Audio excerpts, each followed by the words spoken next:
Hey BookTube, welcome back to my channel. If you're new here, my name is Kristen Marzullo and I'm an author with some pretty big dreams for 2025. I'm gonna bring you along today on a typical writing day.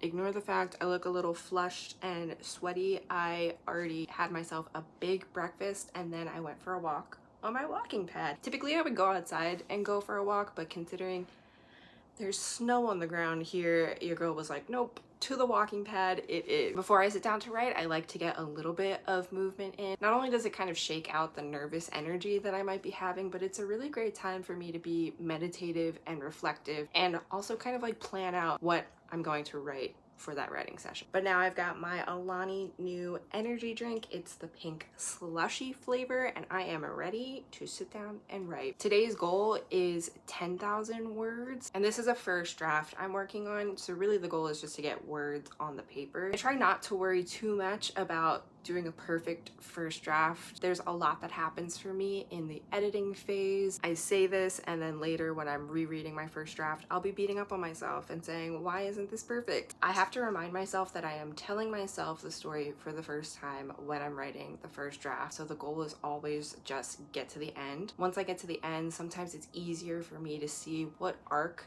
my characters are going to make, what transformation they're going to go through. Then I can go back in the second draft and kind of tweak things that feel out of character to who they end up becoming in the end, if that makes sense. And this book in particular is pretty exciting because I'm planning to query this book to agents. So my overall goal is to have the first draft done by the end of January. That way I can let it sit for a couple of weeks, go through and do second and third round edits in February and March, and then hopefully by April, May, it'll be ready to go. I truly can't wait for you guys to read this one. This is a second chance, slow burn romance inspired by Happy Place by Emily Henry. There's neurodivergence rep in this book. We're talking about wealth disparity. A lot of really important topics that I think we need to bring more light to. The interesting thing about this book too is that I've had to change my writing schedule and my writing days. I used to be a freelance writer, freelance ghostwriter, freelance editor, but I've shifted more into a corporate 9-to-5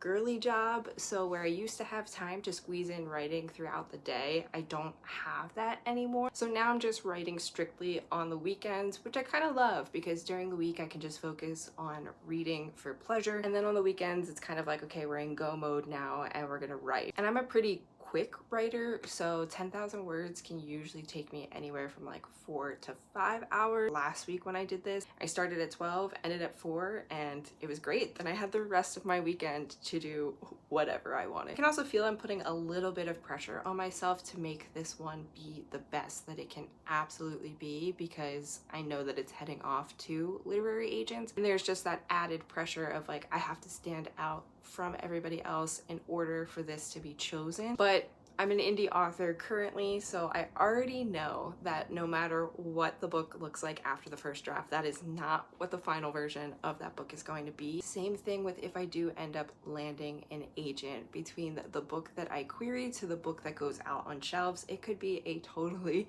different book. So I'm really trying not to zoom in so much on that pressure and zoom out and just say, you know what? I know I'm a good writer, I believe in my craft, and I really want this. So this is something that I'm going to accept the challenges of, which, you know, is a lot of rejection that comes with this, and just remind myself of my self-worth and know that even if it takes me a while to get an agent, that doesn't say anything about my writing. That just says my book wasn't that for that person at that time. And who knows? Who knows? This journey could go in so many different directions. So it's important for me not to focus on the small minute fears I have and kind of zoom out and just stay focused on like the dreams and the goals. Okay, that's it for now. I'm gonna stop blabbering and get to it because it's almost 12 o'clock now and the Ravens play tonight in the playoffs. Notice the purple, go Ravens. So I need to be done. I believe they play at 8 p.m. and so I want to be done recording this video too by then. So let's hope that I can do that.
is now 5 p.m. and I am officially calling it a night. I didn't end up hitting 10,000 words, but I did get 7,000 words out, so I feel pretty good about that. It was feeling kind of slow going at first, like the words just kind of felt stuck and I wasn't really sinking into that sort of flow state of mind until about midway through the session, I would say. Now I'm just tired and I need to eat, and I kind of want to relax and read a little bit before I watch my Ravens in the playoff. I'm feeling really good about this. Like I said, I'm in the last third of it now, and so the slow burn is burning, the stakes are staking. I'm also sort of writing this story in an interesting timeline fashion that I don't want to give away just yet, so it's both fun and sort of hard to bounce back and forth between the timelines that I'm writing. One thing about me, when I first start writing, I usually just write whatever comes to me for the first couple of chapters. Typically when I have a new story idea, the first few chapters just sort of flow out of me. But then once I reach a place where I feel kind of stuck, that's when I'll go and I'll outline what needs to happen from that point forward. So I have everything outlined. I know exactly how the story is going to go, but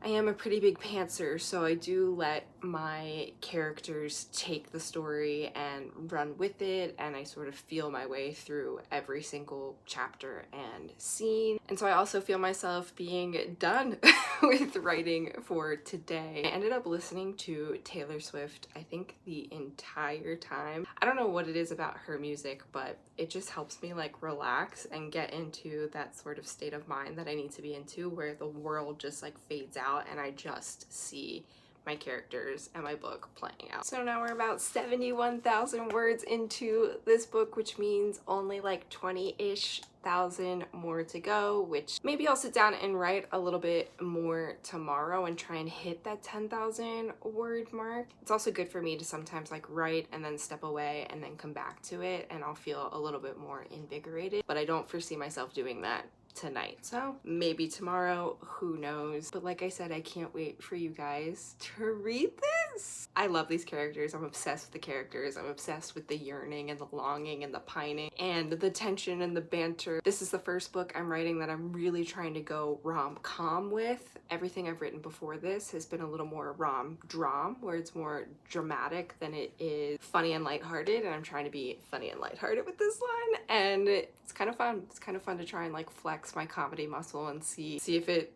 is actually funny or if I'm the only one laughing at it. We'll find out. Thank you guys so much for joining me today, and if you have any questions for me, feel free to drop it in the comments, and I hope you guys will subscribe and follow along. And I want to do more vlog style content like this for you guys, especially as I move into querying, because that can be a bit of a journey. So thank you so much for being here, and I'll see you in the next video. Bye.